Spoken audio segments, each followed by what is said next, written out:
വിഷു കഴിഞ്ഞിട്ട് ബാംഗ്ലൂർക്ക് പോയ ഞാൻ പിന്നെ നാട്ടിലേക്ക് വന്നിട്ടാകുമ്പോൾ നേരെ എൻ്റെ വീട്ടിലേക്കാട്ടോ വന്നേ. കാര്യം എന്താ വെച്ചാൽ നമ്മളെ തറവാട്ടിൽ പടിഞ്ഞാറ്റാമ്പണ്ടി തെയ്യമുണ്ട്. അപ്പൊ അച്ഛൻ എന്നോട് നേരത്തെ ചോദിച്ചു എനിക്ക് പറ്റുമോ വരാന്നല്ല. അപ്പൊ ഞാൻ ഓഫീസിൽ പെർമിഷൻ വാങ്ങിയിട്ടുണ്ട് അതിന് നേരത്തെ.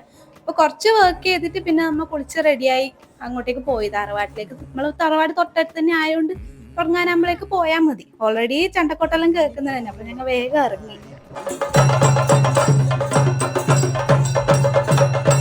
എല്ലാ കൊല്ലം നമ്മളെ തറവാട്ടിൽ തെയ്യം നടത്തലുണ്ട്. അപ്പോൾ തെയ്യത്തിനെ പറ്റി അറിയാനും കാണാനുള്ള താല്പര്യമുള്ളവരാണെന്നുണ്ടെങ്കിൽ ഞാൻ ഈ വീഡിയോന്റെ കൂടെ എൻ്റെ ചാനലിൽ ഒരു ലോങ് വീഡിയോ അറ്റാച്ച് ചെയ്ത് വെക്കാട്ടോ.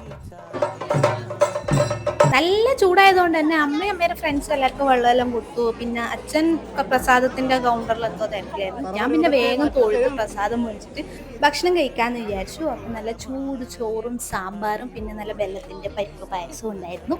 ഇനി വീട്ടിൽ പോയിട്ട് വേണം എനിക്ക് ബാക്കി ഓഫീസ് പണിയെല്ലാം എടുക്കാൻ വേണ്ടിയിട്ട്.